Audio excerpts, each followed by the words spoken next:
church. It is good to be back together.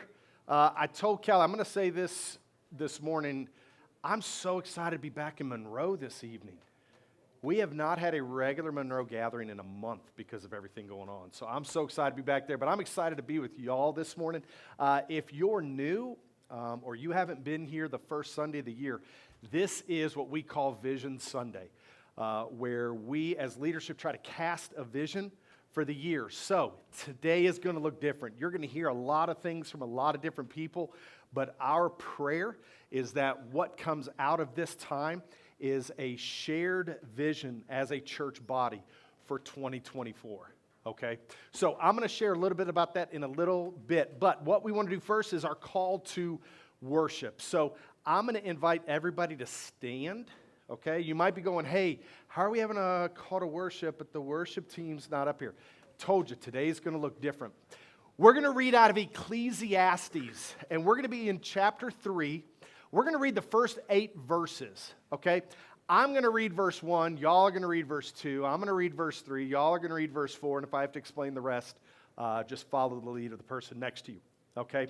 And then I'm going to pray over us, and then we're going to dive into our time together. So Ecclesiastes chapter 3, verse 1 says this: "For everything there is a season and a time for every matter under heaven.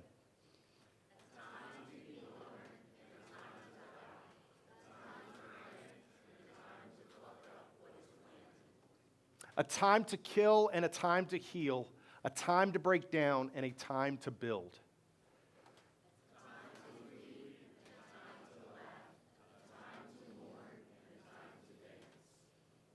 A time to cast away stones and a time to gather stones together, a time to embrace and a time to refrain from embracing.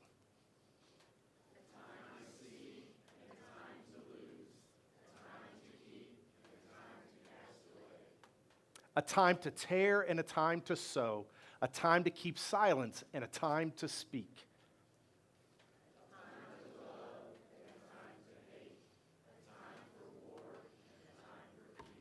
Father God, thank you so much that we can gather together today. I pray that you are glorified in this time as we have sought you for your vision and will for Grassroots Church in 2024. I pray that we present that well this morning. I pray that you would draw us together in unity, that you would give us understanding together, grace towards one another, and peace together. Father, all for your kingdom. God, we want to see your church grow, that you can be glorified in greater and greater ways from us, through us, in us, all for your beautiful name, Jesus. Thank you so much for your sacrifice, that we can be called sons and daughters of the King because of you. Holy Spirit, as the time goes today, that you would move amongst us, drawing us together and giving us eyes to see, ears to hear. God, we love you. We thank you. Grow your kingdom for your glory. In Jesus, your name we pray. Amen. All right, you can be seated.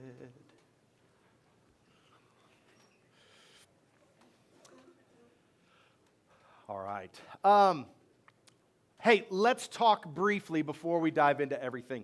I'm sure a lot of you have read the story. Real quick, raise your hand if you grew up going to a movie rental place on an evening, a weekend. How many of you, go ahead and put your hands down. Let's do this real quick. How many of you never went to a movie rental place? You've never been to one. Okay, young ones. All right. Hey, when you're young and married and broke, okay, like Kelly and I, we're going to the movie rental on a Friday night is a great date. We would literally spend an hour and a half reading the backs of movies, like just checking things, and then get a movie. You had to have it back the next day because you couldn't afford the late fees. But a lot of people have done the research or heard the story about how Blockbuster has pretty much ceased to exist. There's actually a documentary on Netflix, I think, about that, The Last Blockbuster, which I think even that one closed down. And what you can do now is you can rent it and stay in it, almost like an Airbnb, because that's dumb. But Blockbuster used to have just locations everywhere, even worldwide. And they were given the opportunity at one point to buy this little company that was starting out, starting to get some momentum. And Blockbuster told them, we're not really interested, we're good. And this company's like, well, you know, we've got a good model, it's up and coming, you might want to do this. And Blockbuster's like, no, we're good. Long story short, that company that they were offered to buy was Netflix. And we see the multi-billion-dollar company that Netflix is, and Blockbuster has ceased to exist. Because what happens in every organization's life is there is a time, as we just read in Ecclesiastes, to shift. There's a time for change. There's a time to hang on to some things. There's a time to let go of some things. And so today we are introducing the vision for 2024, which is simply shift. Go ahead and put that title slide up there for me, please, Donnie. We want everybody to understand what we mean by shift. Okay, I think, let's just get honest with one another in the room, okay? I want you to be honest with yourself, honest with everybody. Who here hates change? Raise your hand. Just do it. You hate change. That's okay. Like, if you hate change, it's who you are. It's okay. Change can scare some. Change makes us uncomfortable, all right? Unless you're changing out of the clothes you've been in all day and into warm, comfy pajamas, that's a good change. All right? But she never says that when I'm actually preaching. But when I mention pajamas, she's like, Lord. Change is tough, and that's why we want to share this morning. The theme of 2024 is shift. It's not change, it's shift. Okay? I used this, I think, a couple weeks ago or last week. When you get, we did this last week, everybody in the room. Raise your hand if you know how to drive a stick shift, a manual car. You can drive. Okay, go ahead and put your hands down. Raise your hand if you're like, nope, can't do it. It's okay. I'm not, like, nobody's angry at you. It's not really a necessary thing anymore until it is. But when, I don't know about you, but when I get in a car that's a stick shift, I get in, I put my foot on the brake, I grab the gear shifter, and I just shake it. Because I'm making sure it's out of gear. It's in neutral. I don't want to try to start the car and it's in gear. That's it. You shake the gear shifter before you shift into gear. Grassroots was planted in November of 2013. You know, this past November, we just celebrated 10 years. And after a year and a half of meeting in the old gym downtown, which is now the Lee Street Studios, if you're familiar with it, in that old gym, I can remember it was Easter Sunday. It was the Sunday after Easter Sunday of 2015 that I remember locking the door to the gym and praying to God. God, we need shook. Things have gotten easy and comfortable. We need shook. That was on Sunday. That Tuesday, I get a phone call from the organization that owned that gym. And they said, hey, the building's been condemned. You can never meet there again. And I remember asking them, like, hey, can we maybe get, I don't know, one more Sunday? And they're like, no, it's been condemned. You can't meet there ever again. All you can do is go in and get your stuff out. And I remember telling the Lord, you remember when I said shook? I didn't mean this quickly. Okay, now, the Lord did a work in it. He moved us into a better location, a nicer location. We're able to grow through that. But we had started to grow out of that other location. And we had started praying, God, where can we meet? And somebody told us to look into this theater. And we had looked into the theater, and we had agreed upon that, hey, we're going to get this theater in August or in June, and by September, we're going to want to start meeting in here. And this is, this September will be 6 years ago that we started in this building. Well, what happened was I get a phone call from the organization where we were meeting downtown, and they said, hey, we're going to be doing something different with your space. You can't meet there anymore. And I was like, well, how much time do we have? He goes, well, we'll probably need you out by September. And I said, well, Roger, let me tell you a story of how God works this out. Y'all, in 2024, things are going to shift.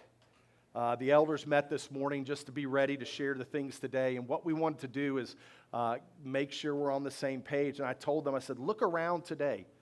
Just take stock of the way things look. And come December, do it again.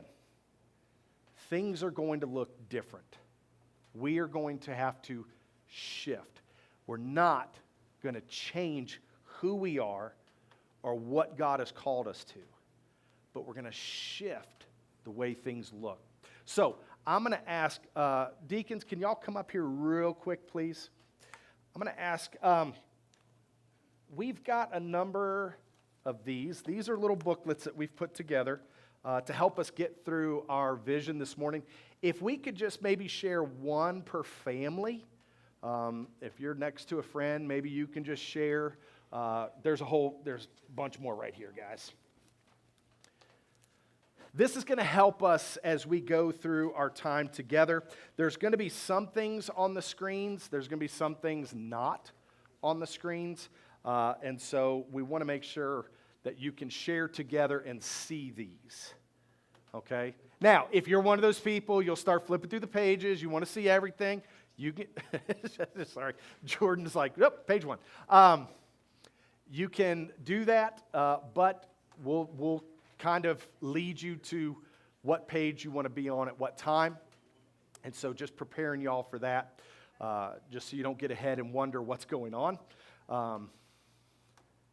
There's going to be some questions, and we're going to answer those. No, Lincoln does not get one. You can come up and share with Mom or Mr. Nathan. You can see the cover page there is our theme for the year of shift, how things are going to look. Hey, if there's some left over, that's awesome. We could take those to Monroe tonight to share with them because we're doing Vision Sunday there. Thank y'all for being on it. You guys are awesome. Thank you. Any others? Rodney, you got one more, or is that yours? Jim got rid of all his. Not that it was a competition. Turn to page 2. You'll see vision, mission, core values. What we wanted to communicate with everybody, if you're a part of the covenant community, you've seen these. If you've been a part of the church for any time, hopefully you've noticed these out on the wall in the lobby. This is who we are. These are our vision and our mission. Our vision is to connect people to God and each other. We are a relational people. We are a relational church. We want to be known and to know one another, okay? And we want people to know who Jesus is and to come into a relationship with Jesus. We are a relational people. That's our vision. And our mission, you could see, is through groups, the gathering, community engagement, that we want to cultivate relationship, raise up leaders, teach God's word, and do life together in a way that will appeal to those that are furthest from the church. So our vision and mission are not changing. We are still who we are. And then our core values is to show love, speak truth, and grow relationships. Those are the 3 things that we focus on throughout everything we do, is that we want to show the love of God to those around us within the church and outside the church. We want to speak the truth of God's word to everyone, and we want to grow relationships in the midst of that.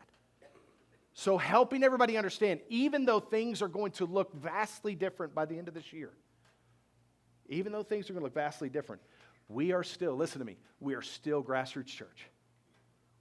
We still have the same vision and mission that God has always had for us. We still have the same core values, okay?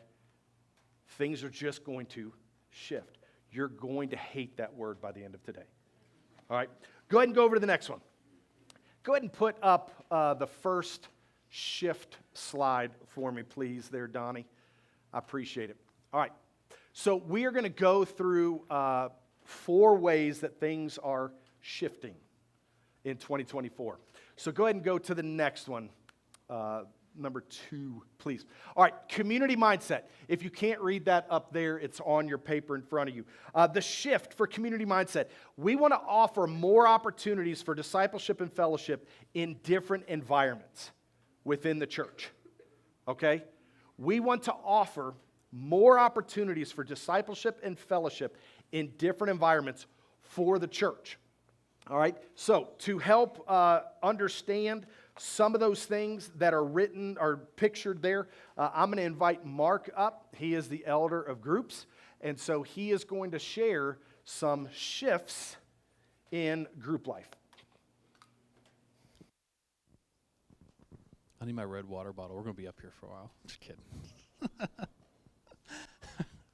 All right, so we're going to talk about some of the shifts that we're going to have specifically with community mindset. We're going to have a tongue twister by the end of today. All right, so there's a couple different ways we're going to kind of go left to right from the top 2 on your little sheet here. The first one is groups specifically. So we want to kind of set kind of reminder. If you're involved in a group, you kind of already get an understanding of this, but if you're not involved with groups, could give you a little foundation as to kind of what are the core values of why we built groups the way that we did. And that's really based on 3 pillars of unity.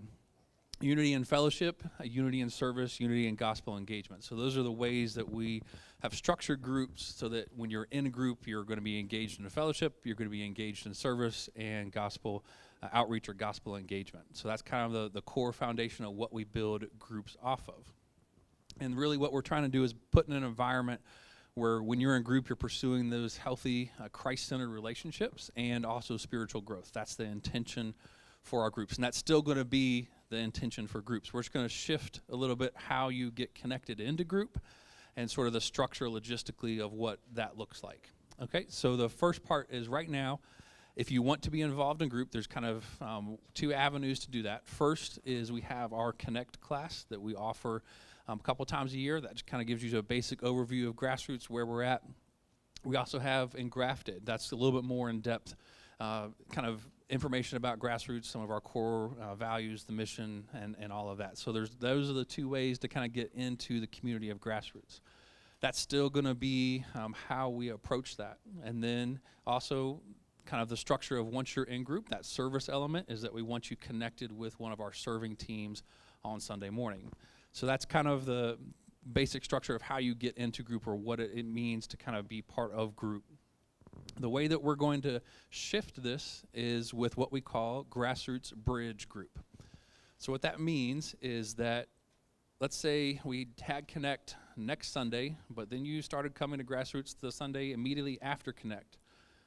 Unfortunately, Connect wouldn't be for another 2 or 3 months, but you want to get connected with the community of Grassroots. So we're going to provide a way for you to be in this bridge group, kind of an intermediary sort of initial group, so that you have community. You have a way to access fellowship. You have a way to access that discipleship that you're looking for before we would move you and bridge you across into one of our standard sort of groups that we have set up. That's led typically by an elder or a deacon or someone else that we've raised up in leadership. So that kind of bridge group is going to allow people who are first starting to get connected with Grassroots to have community, to have fellowship, to have discipleship before we transition into one of our primary groups that you can be a part of. So what that allows you to do is kind of get an understanding of what groups are about, kind of get a feel for that structure, and also just make sure you have time to make adjustments to any of your personal schedules that you need to do to make yourself available for one of the groups that meets throughout the week. So we want to provide that kind of way for you to connect and not have to wait 2 or 3 months before you would have that opportunity again. So that's kind of how we're going to shift, specifically getting connected into groups. The second part of this shift that we're going to kind of approach with groups is right now, if you are a part of Grassroots Covenant Community, it is a mandatory element that you participate in group. So that's something that we're going to shift. We are going to remove that mandatory requirement for Covenant Community. with the exception of leadership. So if you are a elder or a deacon and your family, you are still going to have that mandatory element. The reason why we wanted leadership to still have that mandatory element is for the leadership of the church. We want to be visible. We want to participate in the things that we're asking grassroots to participate in and provide sort of that continuation of structure. And specifically with deacons, where they serve the physical needs of the body of grassroots, we want to make sure that they're still connected with groups. So that's kind of a little bit of a shift away from everybody being in covenant community, having that mandatory element, to now it's going to be specifically for elders and deacons. So that's kind of a little bit of a shift in terms of our structure for group. But what we're going to do with this sort of community mindset is that groups are still going to be the first way that we try to connect you in to grassroots, because that's the daily life outside of Sunday morning gathering. We want to continue to make that an emphasis for people in grassroots to be a part of that, because that's where you're going to really be supported throughout the week. You're going to develop really rich relationships with those people in your group. So the Bridge Group, helping you get connected if you missed that initial opportunity to be a part of group or to be part of Connect or Engrafted. We want to provide that bridge to make sure that you're in community and fellowship before we get you into a group. And then with the covenant community sort of element, it's going to be removed to that mandatory element, with the exception of elders and deacons and families still having that. So hopefully that makes sense. If it doesn't, I'll be available for questions, because I know it's kind of, when you first hear information, it takes you a little bit of time to process and figure out, well, what does that actually look like, or does that make sense, and think of questions. My wife can attest to that. I need a few minutes. I'm thinking. Yeah. So if you ever hear me pause or like have an awkward silence, I'm thinking. And we got in that habit of telling my wife, like when we're in conversation and I pause, I'm thinking. Just give me a few minutes. So that's going to be the shift of community mindset specific to groups. Darren, would you like me to cover the rest of what's up there? So Darren's going to come up and talk a little bit about some of the other ways that you're going to be able to connect into community here at Grassroots, but that's what I wanted to share kind of as elder of groups, the shift specifically with Grassroots groups and that new element of Grassroots Bridge coming into play for 2024. Awesome. Thank you, brother. Is this my copy? Can I keep it? All right. All right. Some things that y'all will see on that page.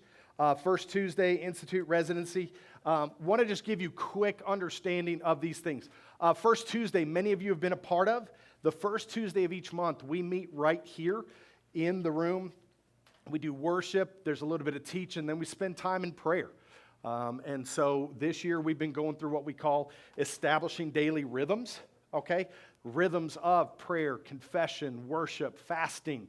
So these are things that we've been learning about. Those are going to continue, first Tuesday. So if you're like, man, I would love to be able to meet once a week group, my schedule, I just can't seem to make it work, but I want to connect with the body. First Tuesday is one of those places that you can do that. Okay, we want you connected. We want you to be known. We want you to feel seen, to feel heard. So just Sunday morning, we love Sunday mornings, and we feel that God has commanded us to be here on Sunday mornings according to His Word. But we want to move past that as well and have more. And so First Tuesday is one of those. Grassroots Institute, if you're not familiar with that, that is actually 4 years of online classes, okay? Old Testament, New Testament, theology, okay, it's doctrine, and church history that happen online. We are going to shift the way we have been doing those. We've had, okay, if you're in a room and this applies to you, don't feel bad, it's okay, okay?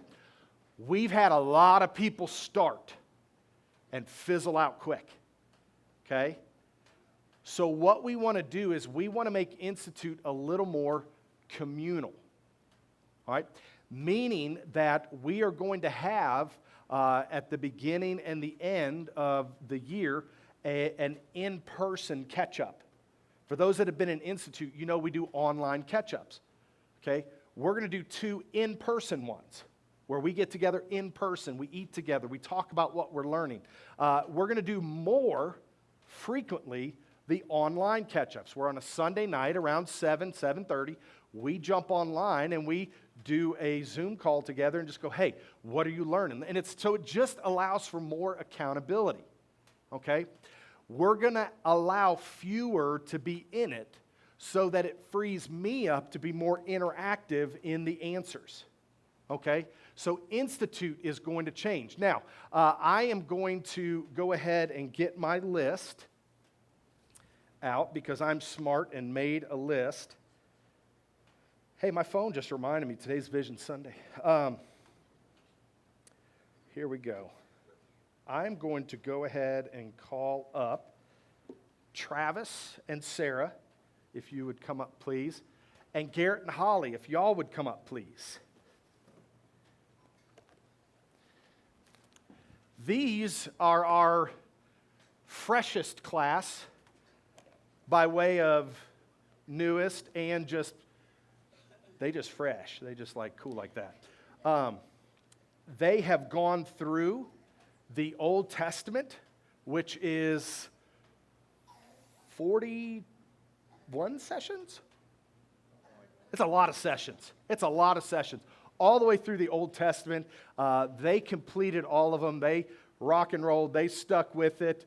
Sarah beat Travis just so we can be... I've got to be real. I got to be real. Yeah, Holly totally beat Garrett too. So ladies, well done. Well done, ladies. But they did all finish, and we are proud of them for that. And so we just wanted to recognize them in this moment. This is not easy. So now they are given the opportunity, if they would like to move on to the New Testament portion, which starts next month. Okay? And so y'all can let me know. Y'all give them a round of applause for the hard work. Appreciate y'all. All right. I almost feel like I should say, you know who you are. Come on up. Brett, come on up, buddy. Where's Jess? Hey, listen, I'm going to talk about them as they're coming up. These two each did 5 sessions yesterday. You just did 4. It was so much fun because I'd get a session from Jess and then one from Brett and then one from Jess and one from Brett. And I'm like, who's going to finish first? But what matters is Brett finished first. What matters is they finished. They finished the New Testament portion of this. Ellen, come on up. Ellen finished as well. Larry, you might as well come up too, buddy. And where is Kathy and kids? Where's Kathy? Jim, you get to come up and accept this and be in the pictures as though you are your wife. No, I'm just kidding. We're not taking pictures. There you go. Larry finished. And on Kathy's behalf, Jim is accepting. I feel the need to say because he didn't finish. They have gone through the New Testament portion of the Institute. Now they are given the opportunity to move on to the doctrine side of things that they would like. And so they can get a hold of me. That starts next month. The doctrine side is a little bit more robust as a session. You only get one every other week, but there's only 14 sessions. So unlike the 40-some of Old Testament and the 20, 30-some of New Testament, it's only 14 sessions. The doctrine side of things goes through the Apostles' Creed, line by line. Very robust, very deep. Really love the doctrine one. And so y'all give them a hand for what they did, working hard. Well done. Proud of you guys and ladies for that. Proud of Kathy. Get Jim a name tag that says, hello, my name is Kathy. All right. Kelly, why don't you come on up? Judy, Jeff, y'all come on up. Ellie, come on up. And I don't see Gina. So we'll have to get, Gina's one of our others that, all right, y'all. This right here is what I would call the OGs. All right? The OGs. These are the ones, they are the first ones to make it through all 4 years of Institute. Now, They did it in 3 years because we are gluttons for punishment. We are into the torturing of people here, where we made them do the Old Testament and New Testament in 1 year. And after that first year, we realized that's psychotic. Okay, so we changed it. She did it. You remember. Kim's back there going, I did it too. I remember. And so just to congratulate them on making it all the way through, we have gotten them their, I'm trying to remember if I wrote a note in it or not. I'm not, but I'm just making sure, like, I did. Look at me. All right. I was going to say we'll bring it back for an autograph. Yeah. There we go. This is to Kelly. This is to Ellie. I don't do anything cute. Get off that.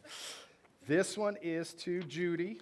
Thank you. And I saw that one's to Gina. So, Jeff, this one's yours. These are ESV study Bibles, just to say, listen, they went all the way through the Old Testament, through the New Testament, through doctrine, through church history. And the church history one is the longest one of all of them. There's 40-some sessions. It is a long process, and they stuck with it. We've had a blast. These are my guinea pigs, okay, that I have continued to ask, what can we do to make this better? What can we do to make this better? And they made it all the way through. And so their journey in Institute has come to an end. So they've enjoyed it. And if I had a fifth year, some of them might do it. But we're going to stop at 4. But y'all give them a hand for what they've done. That's awesome. All right. Just to continue on, if you look at your paper, you can see little graphics at the bottom, men, women, children. Throughout the year, we're going to do some things for the kids' ministries outside the norm. We'll talk a little bit about that, like VBS, things like that in a minute. But men, another way to connect for the men, starting next month, February, the first Saturday morning of each month, we will have a men's breakfast, where we are going to eat together, and then we're going to talk about things that just pertain to us as men, as Christians, okay? So just encouraging you, another way to connect. Like I said, we're shifting. We're doing things differently. We want to see people connect in their groups, but also through things like Institute, through things like First Tuesday, through things like this men's breakfast that's going to happen the first Saturday of each month, okay? So, just in case anybody's wondering, what about the women? Kelly, grab a mic. I already have a mic. You got a mic. Woo, woo, I am ready. I'm so excited. So, ladies, and Hey, go ahead and put that slide up there, please. my glasses are so dirty, there's a glare, so I'm just going to take them off. I can see you beautifully. So we are going to be starting a women's ministry Bible study, and that's going to take place on the third Saturday of every month from 9:30 to 11:30. And what we're going to be doing, we're going to be studying the Bible. What? Shocking. So yeah, we're going to be diving into Scripture, and here's the thing. I think that within the church, there's this idea that men are the ones, right, that do the deep dive into theology and the study of Scripture. And a lot of times women, we get like these little cutesy devotionals, you know, where you read a couple verses and then they kind of spoon feed you what you're supposed to learn from those verses. That drives me insane, okay? So ladies, what we're going to be doing is we are going to be diving deep into Scripture, verse by verse, line by line, trying to determine, you know, what is it God is teaching us through this book. And so we will be focusing on, almost like we do on Sundays, you know, a book at a time, a book of the Bible at a time, and going line by line through that. But that can also be kind of overwhelming if you've never approached study, personal study, to this level. So we're going to be starting out our monthly study, going through a book called Women of the Word by Jen Wilkin. I think there's a pretty picture up there. And what this book does, it's a short little book. We'll go through it in just a few sessions, but it's going to actually walk you through in detail how to actually dissect Scripture and get into the themes and the different things that we see, the symbolism and all this awesome stuff that we see in Scripture, and helping us to just understand it on a much more basic level than we already are. So we're going to be going through that book to help give you the tools and equip you to actually do a deep study. And then we'll be diving into Scripture a book at a time, okay? So if you want to be involved in this, please just come talk to me. There is a cost. It's $10 per person, and that's for the cost of the book. Now, you might already have the book. If you do, that's great. Then you don't have to pay the $10, okay? But if you want to be a part and you need a copy of the book, please see me by January 21st, because I want to be able to get these books ordered and to us before our first time meeting, which will be the third Sunday in February. I have no clue what day that is. Saturday, sorry, third Saturday in February. So please see me by the 21st to sign up, and I am super stoked to get started with you guys. All right. Thank you. The last thing for this, you see the thing says leadership residency. You can actually turn on your own time, or now, it doesn't matter. Toward the back of this book, you'll see a leadership residency outline. If you have been interested in just maybe God's calling you to some kind of ministry, leadership in the church, then we are offering a 2-year journey in leadership residency. We've had my 2 guinea pigs again. Brett, Lily, and John Madera have been my guinea pigs. This coming year, we already have 5 signed up. And just in case you're wondering, this is for men and women. In the 5 we have signed up, we've got a husband and wife that are part of Monroe that are going to be going through it. And so you can look at that outline and see, hey, just exploring what does it look like to be in leadership in the church? Maybe a call to ministry, something like that. You can talk to me about that, okay? What we're going to do now is go into a time of worship through giving. Okay, y'all have been so faithful in giving. The Lord has been so good in blessing the church at this time. You can give back at the bucket on the door in the back, or you can go to grassrootswv.com/give and give online, or the best way to do it, the virtual offering plate, text them out to 84321, and you can just give right through that. But a lot of times we give, and we wonder, where the money's going. We're going to talk budget later. But we give hundreds, even thousands of dollars every year to the cooperative program as Southern Baptist churches, including, if you didn't hear, we were able to give over $2,000 to the Lottie Moon Christmas offering this year as a church to go to international missions. But maybe you're wondering, where does our money go through the cooperative program? We got this really cool video that answers that question. Y'all go ahead and check this out.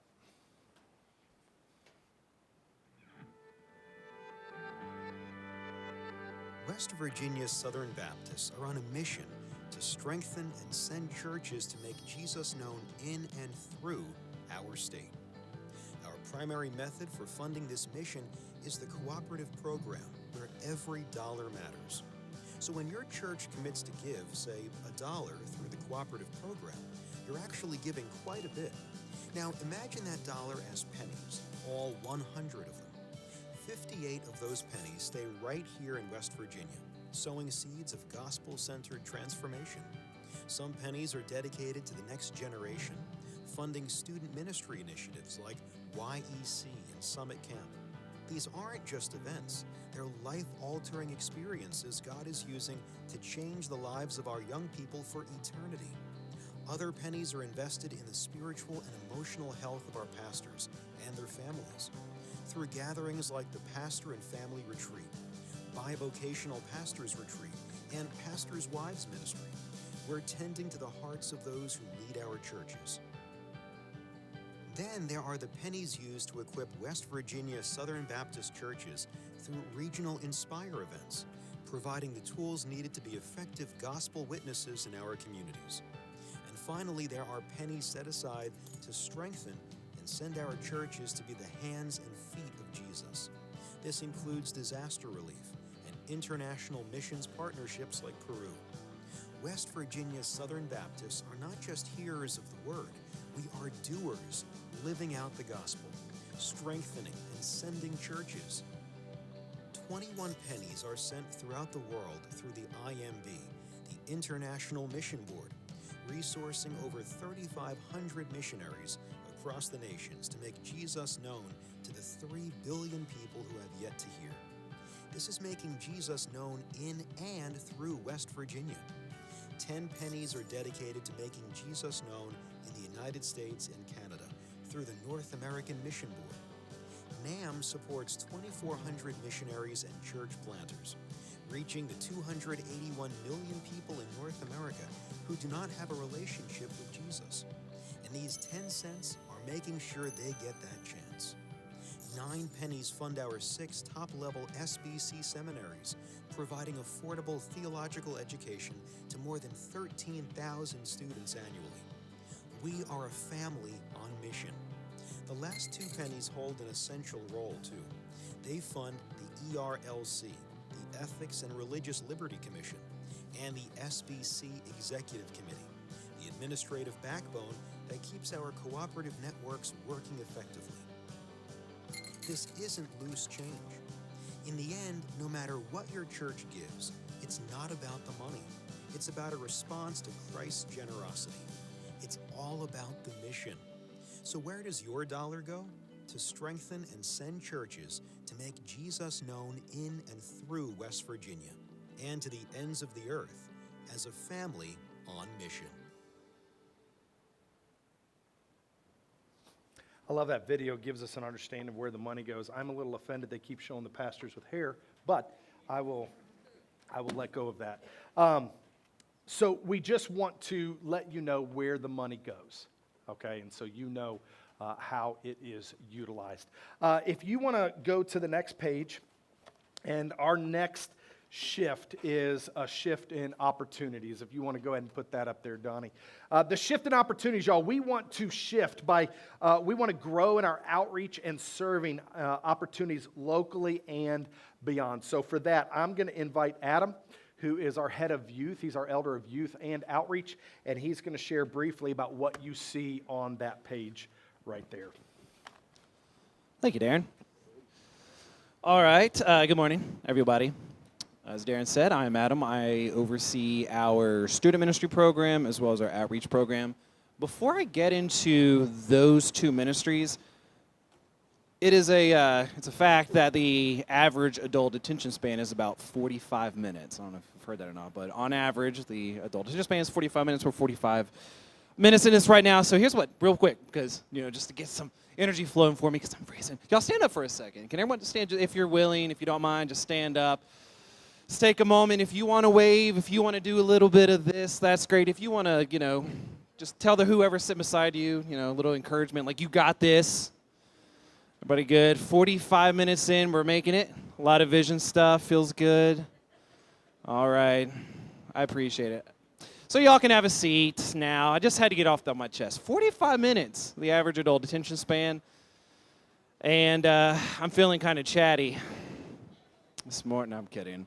Now, I do want to go over a few shifts that are happening in regards to our student ministry, known as GSM, as well as our outreach program. So first, GSM, very quickly, to get everybody on the same page, GSM, Grassroots Student Ministry, is our ministry serving students and their parents from grades 6 to 12. We do meet the first and third Sundays of the month during this worship service. We also do our best to have every quarter some type of extracurricular event or activity, right? So that is holding true throughout this year as well. But there are just a couple of shifts I want to bring to everybody's attention. The first is that, so everyone is aware, good friend Just Madera, the intellectual, the intellectia, Just Madera, is moving on from serving GSM. Just want you all to know that, but continue to show her love and just a great person to speak to if you ever do have any questions concerning students. Like, always keep Jess in mind. And I do want to say just a public, Jess, you're awesome. Thank you so much for that. Yeah, everyone, give it up. Jess Madera, part of GSM since 2018, her and John. They're my brothers and sisters, and I love you guys. I appreciate it. But we do have 3 other youth leaders. So youth leaders, Travis, Andy, Megan, if y'all can just do a little bit of that whole I'm in a parade wave. Look at that. Hey. Although, Travis, you need to step up your academic game when it comes to theology, apparently, I heard. No, but if you all have teens, if you have any needs for teens or any questions, be sure to ask one of them. Also, I would be happy to point anyone in the right direction as well. So that there's a little bit of a leadership change, and that is in stone. But another shift is that this year we want to try to expand GSM. We've done a great job throughout the past years of intentionally ministering to those teens that are here, a part of Grassroots. You want to kind of broaden that just a little bit. And we're going to do that in two ways. One, an intentional kind of like outreach or a mindset to students that are outside of the Grassroots community, right? We want to minister to those teens who are also a little bit, not always in GSM, I guess would be the best way to say it. So try to step out a little bit, recruit. We're going to recruit some teens. The second shift is that we are this year planning on two different youth trips. And the video actually mentioned both of them. YEC, which is coming up in March, and then there is a week-long summer conference for the teens in June. I'll spare you all the details right now. Just know that we are planning on doing that. Again, if you have any questions about our youth ministry, if we can do anything for you, we want to pour ourselves into these teens, and we want to build up their parents as well, so that whenever they go to school, whenever they go to the library to do all that homework that they're doing, or whenever they're gaming with their friends, be good ambassadors to the kingdom. That's GSM. Now, regarding outreach, it's the same this year in this respect. We have an outreach that's really based on three different avenues, right? We do outreach in three different ways. One is Scatter to Serve. The second is Missions Week. And then the third way we do outreach is by community events. So Scatter to Serve is the 5th Sunday of every month. That remains the same for this year. And if you look at your calendar, the months we have Scatter to Serve this year are March, June, September, and December. Now, if you're familiar with the 2024 calendar, the last Sunday in March is Easter. We're not doing Scatter to Serve on Easter. We're having a sunrise service. I'm saying it now. No, we can't. I'm kidding. I can't speak that into existence. We're going to get here at 6 o'clock. No, there is no Scatter to Serve in March. But, sorry, I made Darren lose his page up here. Here you go, Darren. Help you out a little bit. The June Scatter to Serve, which is what we've done in the past few summers, have something at Dory Miller community base. That has worked out really well for the past few years. So we will plan on having something at Dory Miller for the community in June. September, and this is a shift that I do want to discuss with you all. So for the past few years, we have executed Scatter to Serve through groups, basically where every group has a certain family or institution, some group that they can provide just loving outreach service to. And in the past couple years, there have been a lot. It's funny. We went from, I feel like, oh, Scatter Serve's coming up. Like, what can we do? To now, whenever Scatter Serve comes up, it's like there are so many opportunities to serve. So try to make that a little bit more efficient. And we also want to make sure that everyone serves where they feel led. Some are more introverted than others. Some are more extroverted. Some are very handy with machinery, I'm sure. We want to make sure that everybody gets plugged in to serve where they feel led to do that. So instead of having every group like 2 months in advance to come up with an opportunity to serve, instead for September this year in particular, think something like this. There will be 3, 4, or 5 different opportunities for everyone to serve. And instead of having groups do it, it'll simply be sign-ups. So we'll try to get more people engaged in areas to serve where they feel led the most. Right? That way, you don't have introverts in the middle of Route 60 during Taste of Our Towns. We'll try to work with you there. So that is September, and then December for next year. It is really hard to plan anything at the end of December between weather, travel, random chronicle illnesses. Those chronicle illnesses. We're going to stick this year to the care/appreciation/gratitude packets. That works really, really, really well. So that is a big part of outreach this year. Now, for you group leaders, you groupies out there, or individuals who want to be more involved in outreach, the calendar has a big gap in it. So we will not be doing Scatter to Serve or a church-wide outreach until June. That's like 6 months without outreach. That's no good. That's half a year if you do the math. So what we are encouraging every group to do within the 6-month period from now until June, is come up with a group, do your own scatter to serves within your own groups. And as always, I'm here to kind of push anybody in the right direction if anybody ever has any question, but I'm looking forward this year to both our student ministry as well as outreach. I'm looking forward to serving with you all and hanging out. All right, well, that's all I had. Thank you for your time. All right, thank you, Adam. So looking forward to greater opportunities there. I'm going to invite Larry to come up. He's going to talk about something. I want to introduce a new opportunity to you this year. Go ahead and put the Mission Jamaica slide up there, please. We are going to be taking a missions trip to Jamaica. One of the ministries we've been partnered with for a long time, the Caribbean Christian Center for the Deaf. We are going to be heading over there to work. There is what they call, it's the Deaf Village up in the mountains of Jamaica, where they have different facilities. There's jobs they do there, training, different things they do. And so what we will do is we will show up and spend the day just helping them do any work to their facilities that they need done. It might be something like building. It might be something like painting. It's something for everyone. Go ahead and raise your hand if you've been on one of these mission trips to Jamaica in the past, okay? There's a couple hands back there. I know Kathy's been over there. She's not in here, else she'd have her hand up. These are awesome opportunities. The other thing that we get to do is in the evenings to interact with those that live there, the families, the individuals, the kids that live at the Deaf Village. We get to interact with them, including there's one of their local schools. It's a school for deaf children about 20 minutes away from there. They'll take us over there to where we get to go hang out with the kids and just enjoy. It's going to be a fantastic opportunity for anybody who would want to go. Just to give you parameters, it's going to be about $1,200 per person. That covers everything you need, but we can help raise that money. I will tell you this, we did a trip, we took 30-some people back in 2008 when Kelly and I were, it wasn't 2000, yeah, it was 2008, when Kelly and I were in Martinsburg, and we had to raise I forget how much money we had to raise, tens of thousands of dollars, and we ended up raising like $15,000 more than what we needed. So that's not a problem. Don't sit here and think $1,200, I can't afford that. Don't do that. You can afford it. The Lord can make that happen, okay?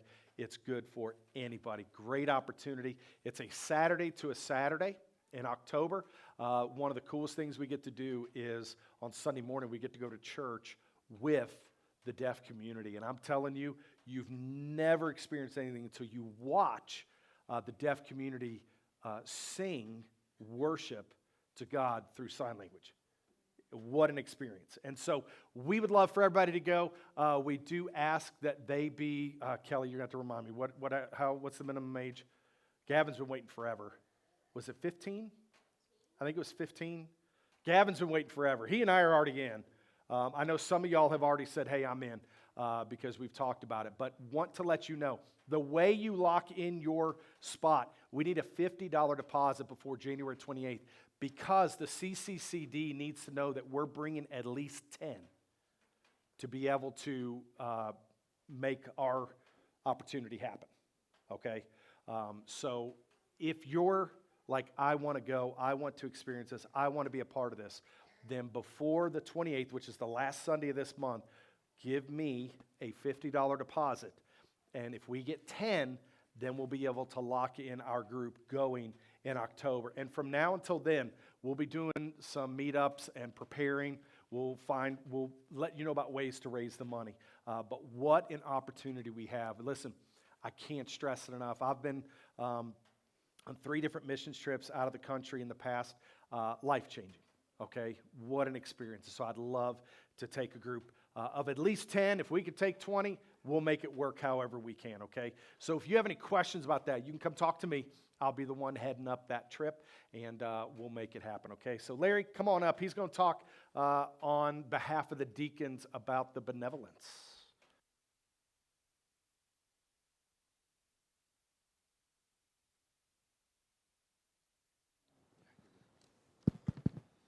Good morning. Let me just tell you, if you go on this mission trip, as he said, it's life-changing. Debbie and I think have been 8 different times over there to the deaf. But when you go to that Sunday morning service, don't get in a hurry. Their services may last 2-3 hours. It's not like our services, but boy, the Spirit is there and Spirit-filled. I was asked to come up and spend just a few minutes talking about our benevolence guidelines, our benevolence fund here. And, you know, it goes along with one of the core values is showing love in our community. And who knows that we have a benevolence fund here at Grassroots? Okay, most people do, and what it's used for. But we have this fund because we want to glorify God through serving our community to those who have immediate needs. One of the things that I was quite surprised with when we started this is the tremendous needs that are here in our community. So many times we get calls from people who don't have anywhere to stay. They're passing through, or they've had domestic issues, and they don't even have a place to sleep tonight. And we've been blessed to be able to put them up a night or two in a hotel. People who don't have food to eat. People who have lost electricity because they can't pay their power bill. So many different things in our community that we're not aware of generally, but we just don't see these things. We don't see the homelessness and the hunger and all these things. So I'm very thankful that we have that opportunity here to be able to support that, to just be that shining light in our community and to show that love. Obviously, you know, our funds are limited. We can't meet every need that's out there, but we do want to meet as many needs as we can, again, just to show our love in our community. Now, our priority is for our church family, the folks here, and some of you have been helped through this fund here within the body, but in reality, most of this goes outside of our church body. And I just want to say, one of the things, this is managed by the deacons here at Grassroots, and one of the things that we've started to do, and actually have done it for a while, is we talk with each of these individuals about their beliefs. Do they know Christ as their Savior? That's the important thing, is that we share Christ's love through what we're doing here. So, again, thank you guys. Your tithes and offerings go to support this fund. Last year, I think our budget was $3,000, and we spent pretty much all of that, and could have spent probably 3 times more with the needs that we have. So we appreciate you guys. We pray for each one of those individuals, and we just want to, again, be that shining light in our community. Thank you. All right. And up on the screen right now, you can see if you are ever in need or know somebody who is in need, you can go to grassrootswv.com, and there is a form you can fill out, or you can call that number. That phone, that is a cell phone that goes on rotation between the deacons, that they will answer that and take the calls of those in need. So we just want to let you know how we are going to continue to reach out, some changes that are happening. Missions Week this year, last week of July. Adam's going to be leading us through that. That's what you can see, the Breaker Rock Beach in your book. That's the VBS theme this year. Missions Week, something that's going to change is we don't have an outside group coming in to do it. We're doing Missions Week this year. We're going to do our VBS. We think we can handle this, and so I'm looking forward to hearing how that goes. So just real quick, we are pretty much out of time, and there's 2 big things that we need to talk about that we're going to roll through right now and just share. You can see the next shift is in the budget, and we want to approach the budget money with the future in mind, but learning from the past. You have a copy of the budget there. It's gone through the elders, it's gone through the deacons, back to the elders, back to the deacons, back to the elders, back to the deacons. We have really poured over this. Something that I think a lot of people might not realize, I personally start looking to the new year in September and looking to the calendar, looking to the budget, looking to the vision, and then bring the elders into that in October, and then in November bringing the deacons into that so that we can come into December and the new year kind of unified in what we are praying through and what we're thinking and everything. And so the budget is not something taken lightly. One thing that you can see there at the bottom of the second page is the total budget, the 2023 budget, how we were able to make some changes in order to save some money with purpose, okay, that we want to get into. But we want to let you know at any time, if you have any questions about the budget, then please let us know. I do need to make one correction to it. I apologize that it's not been made. You can look at the line item number 10, the whites with the CCCD. We are no longer supporting them. Mark actually retired, and so we are not supporting them. But to fulfill a commitment we promised, you can see Acts 29 is not 200, it's 300. So the total amount of money going out is the same. I just messed up and left a line in there that wasn't supposed to be there and forgot to shift it. So if you have questions about that, please let me know. You can see all the things that are in there, our vision, what we're looking to put money towards, what we're doing. You can feel free to talk to any of the elders or deacons at any time to look into the budget and questions you have about it, okay? So I don't want to act like, all right, money, now, next, let's talk something else. We're just out of time, and really, if you have a question about the budget, just come ask. Y'all know that we are completely approachable. But we want to take the right amount of time to very quickly now discuss the future of facilities. So you can see the next page says Grassroots Church Building for the Future. We have been honest with y'all. We found out back in the summer that our facilities were going to change. We are going to have to shift away from this theater. It is just the asking price and the upkeep, what they want.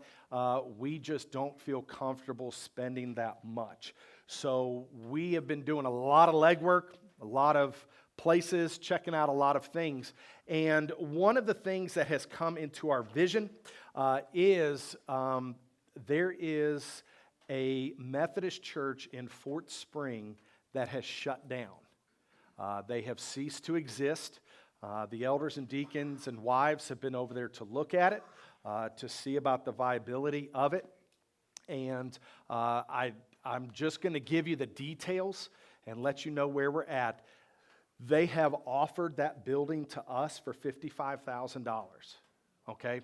Now that building as it sits, it seats right now 155, which is comparable to what we seat here. It has ample space for children's ministries downstairs that they have. Hey, unlike this building, that building has a kitchen.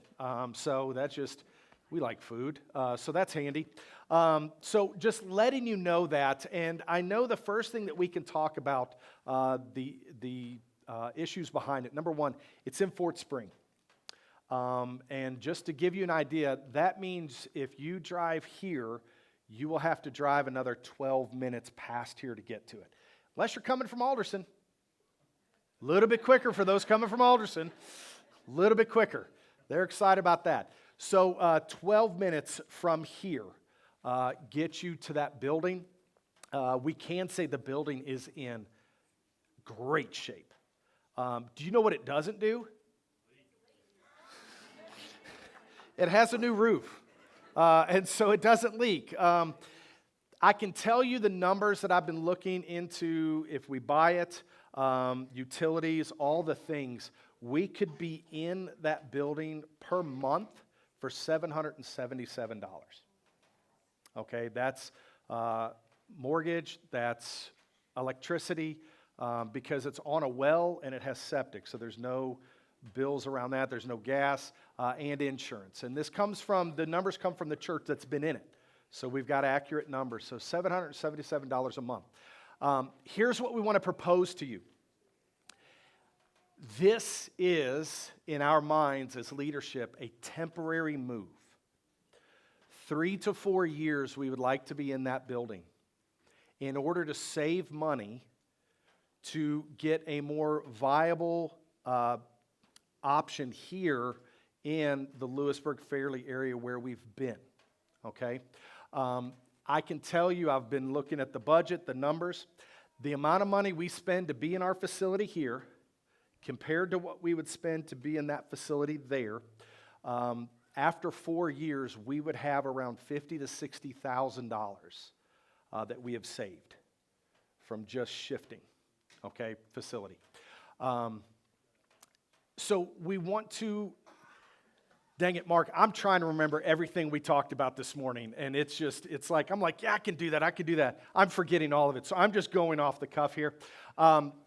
We, as leadership, feel this is the best option for us to temporarily go to that facility. It allows us to continue to do things like First Tuesday, the men's breakfasts, the ladies' studies, and groups will have access to it. If your group meets here, they'll have access to it.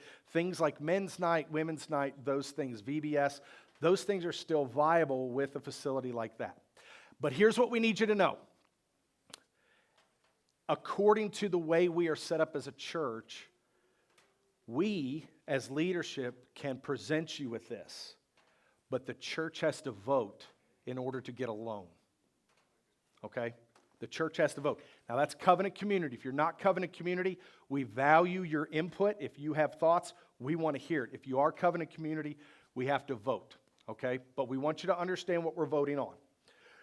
We would be voting on whether to get a loan for $55,000, okay, and to move down to that once we do a little bit of work, okay?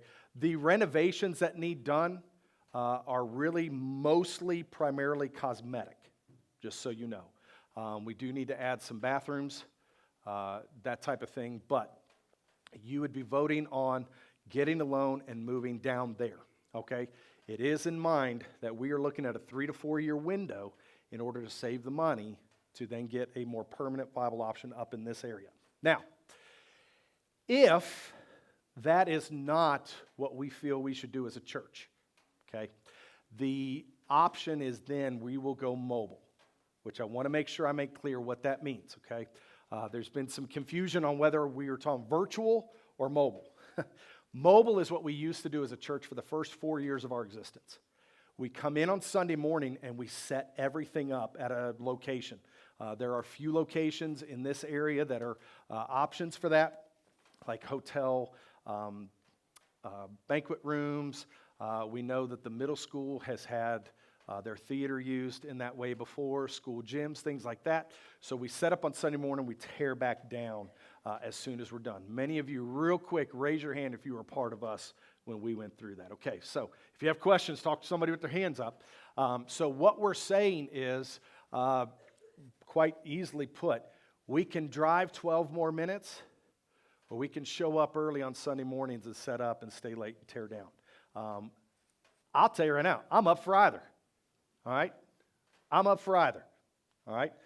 But we do, as a leadership, we are united as elders and deacons, feeling that the building in Fort Spring is the best option. Okay? But we want to hear from you as a church. Okay? So here's what you see on this page, this building for the future.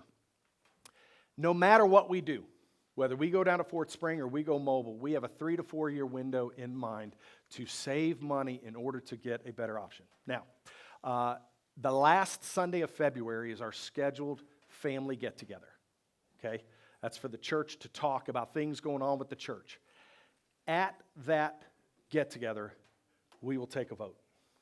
The covenant community will take a vote on what we want to do, okay? what you see here is no matter what we do, go down there, go mobile, we are asking the church, and this is Covenant Community or anybody whatsoever, okay, to pray from now until the end of February what we feel God would have us do as a church, but also above and beyond your normal tithes and offerings, what you normally give to the church.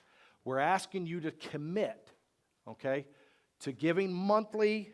You can see it, monthly, weekly. There's a commitment right there to a building fund, okay, to a building fund that we will set to the side. We will save it in order to have a pretty good nest egg, Lord willing, to buy into a better option down the road in 3 to 4 years, okay? We're asking for y'all to pray through that from now until the end of February, no matter what we end up doing.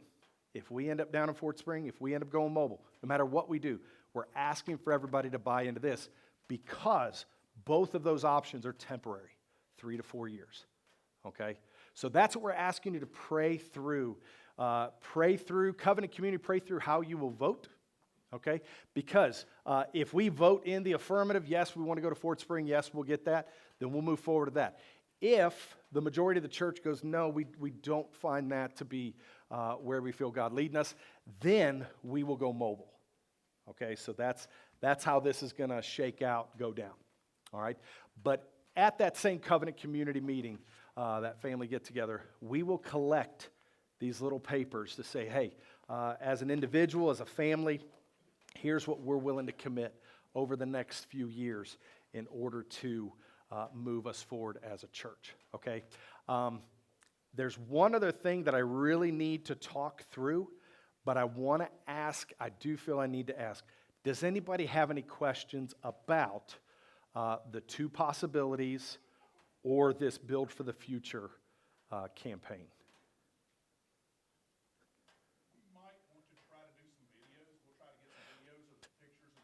So we as elders talked about it today, and we don't want anybody to see, no, I'm just kidding. We talked about it today that what we could do is set up maybe like a Saturday at the end of January, beginning of February, where they would allow us in the building for a couple of hours that people could come and go to take a look at the facility. Yeah, thank you for a building. Thank you, sir. Lisa.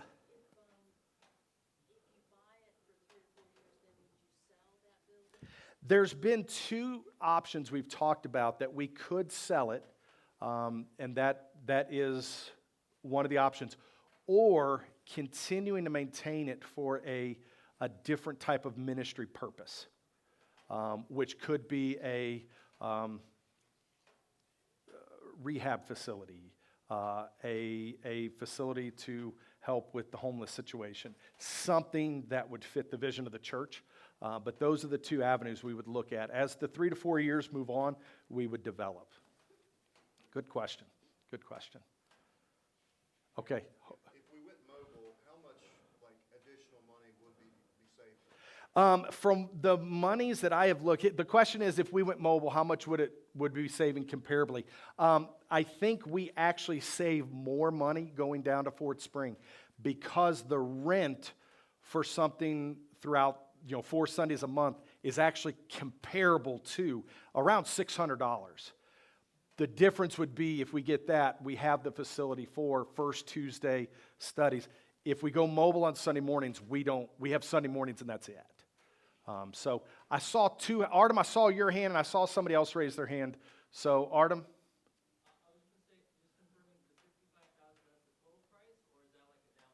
That's the asking price. Yeah. They've actually told us that if it goes on the market, I think, did they say $200,000 if it goes on the market? It was appraised at that, but I think they said it would be, if it went on the market, they would be asking $250, something like that. But because we're a church, they want a church there. And so that's what they're offering it for. Who else had their hand up? I saw 2 hands go up. Is it Pat? Did you have your hand? Okay.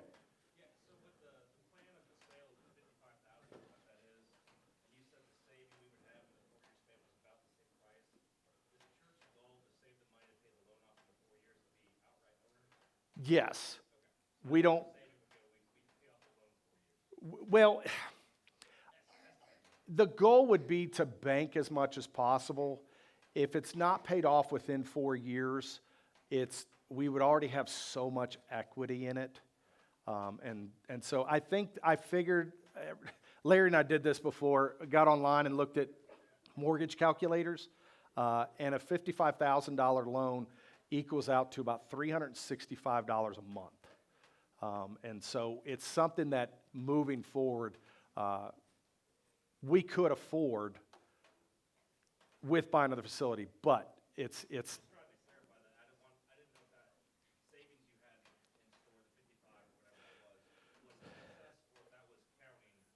no, it's going to be what we want to bank in order to look to another facility. I saw a hand over here. I was just wondering, for those who don't know about going mobile, like what the human cost is. Like, we'd have to do like 2-hour setup and 2-hour tear down. I explained it to Luke because Luke was asking me last night. Our worship team shows up at 8.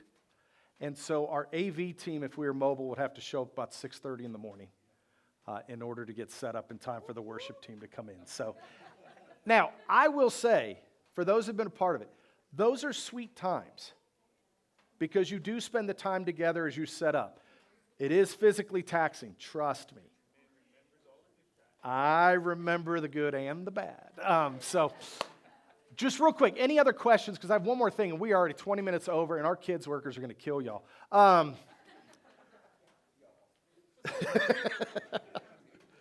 Now, again, we have until the end of February. We will vote on this.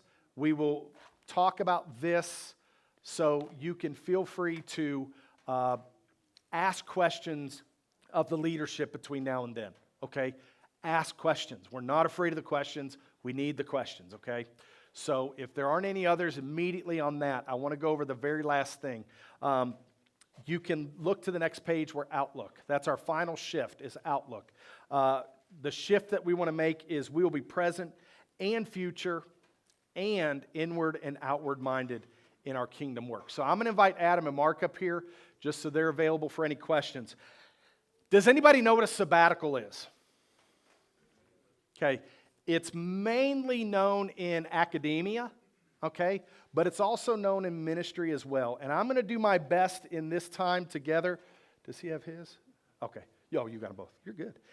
I'm going to do my best not to create an apocalyptic scene or a woe is me scene, okay, in this. I want y'all to understand.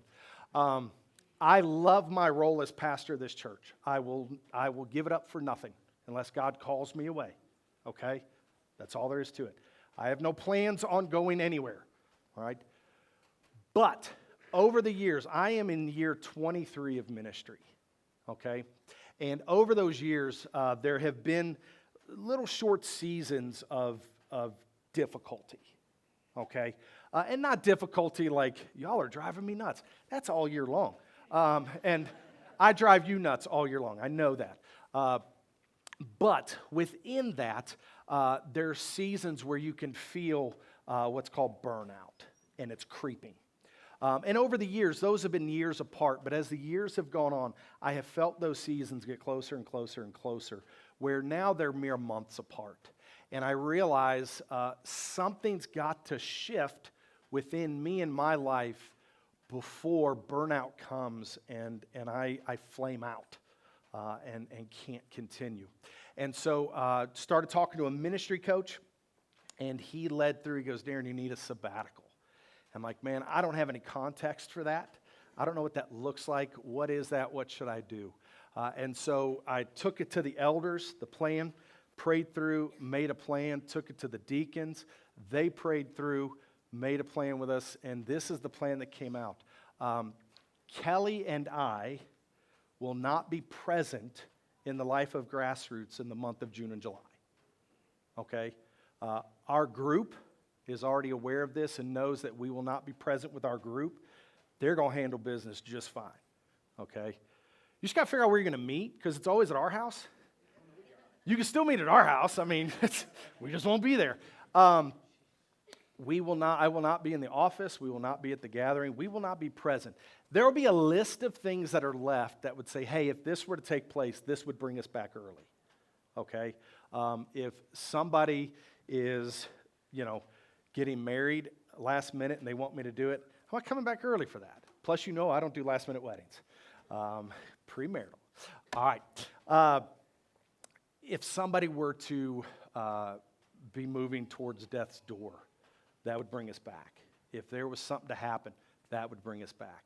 But what you see here is a plan for Kelly and I stepping out for an 8-week period.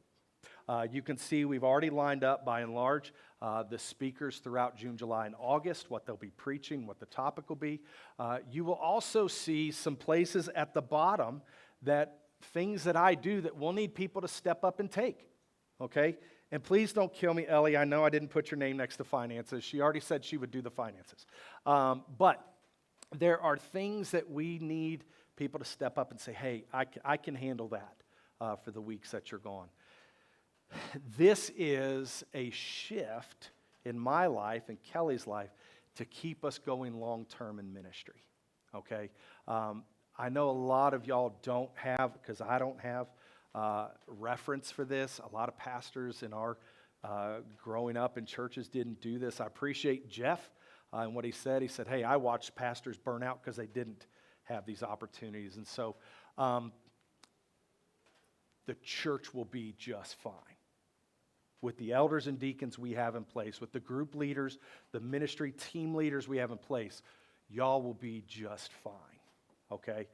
But this is somewhat of a request that we go in unity knowing, hey, Kelly and I are going to be gone for 8 weeks, okay?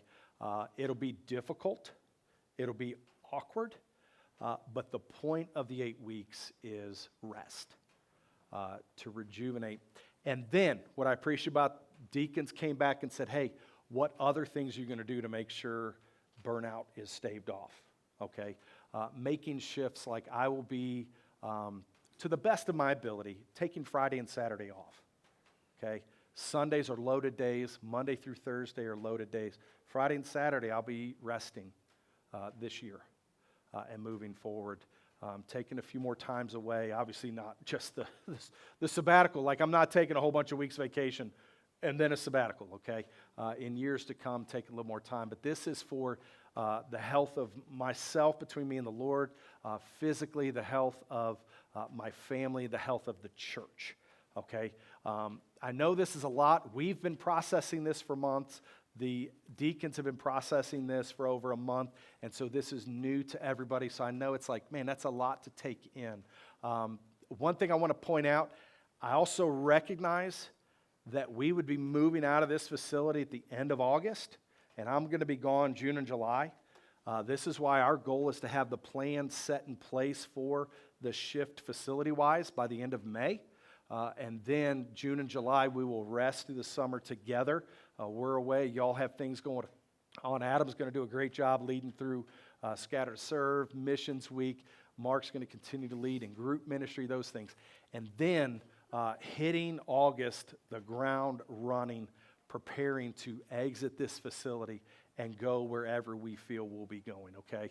I want to, on that point, ask, are there any questions? And they're up here to answer questions as well. I didn't want you to hear this from them.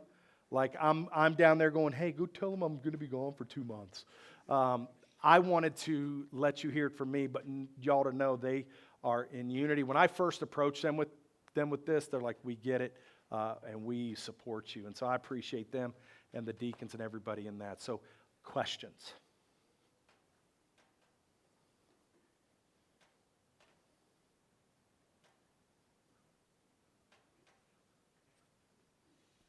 I'm thinking.